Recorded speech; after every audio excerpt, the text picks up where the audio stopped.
Cook with கோமாளி முடிஞ்சிருக்க இந்த ஒரு நிலையில செஃப் தாமு அவரோட சோசியல் மீடியா பேஜில் குக் வித் கோமாளி பற்றியும் டைட்டில் வின்னர் பற்றியும் ஒரு சில விஷயங்கள் ஷேர் பண்ணியிருக்காரு.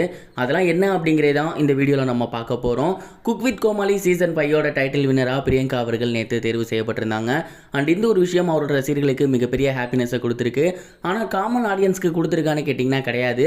ஏன்னா ஏற்கனவே மணிமேகலை விசஸ் பிரியங்கா இஷ்யூவில் பிரியங்காவுக்கு தான் சப்போர்ட் இருக்குது, சேனலில் அவங்களுக்கு தான் சப்போர்ட் பண்ணுறாங்க அப்படிங்கிறது நல்லாவே தெரிஞ்சிருந்துச்சு. குக் வித் கோமாளி ஷோவில் முழுக்க இந்த முறை டாமினேட் பண்ணியிருந்தது பிரியங்கா தான் அப்படின்னு எல்லாருமே சொல்லியிருந்தாங்க. இந்த ஒரு நிலையில் டைட்டில் வின் பண்ணதுமே அவங்க தான் அப்படிங்கிறப்ப முழுக்க இது ஸ்கிரிப்டடோ அவங்களுக்கு தான் போகணுங்கிற மாதிரி பண்ணியிருக்காங்களோன்னு ஏகப்பட்ட விஷயங்கள் சோசியல் மீடியாவில் இருந்திருக்கு.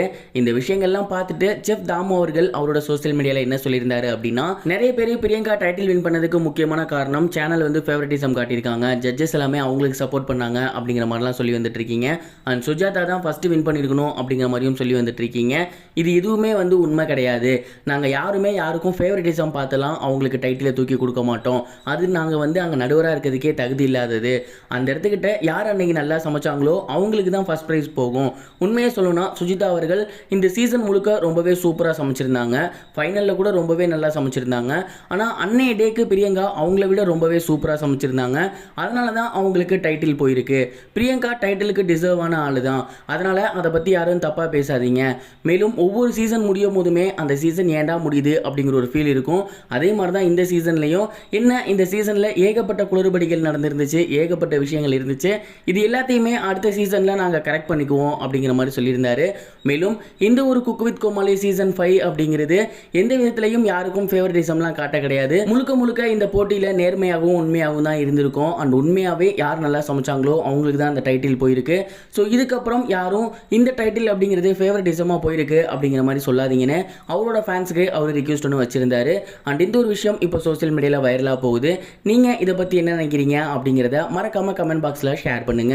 இது ஒரு புறம் இருக்க, சமீபத்தில் கோட் படத்தில் தளபதி விஜய் அவர்கள் கிளைமேக்ஸில் சிவகார்த்திகேயன்ட்ட துப்பாக்கியை கொடுத்துருப்பாரு. அண்ட் அது கோலிவுட்டில் மிகப்பெரிய வைரலாக போய்கிட்டு இருந்துச்சு. அடுத்த தளபதி அவர் தான், இனிமேல் சினிமாவை பார்த்துக்கங்கன்னு தளபதி சொல்கிறாருன்னு ஏகப்பட்ட விஷயங்கள் சோசியல் மீடியாவில் போணுச்சு.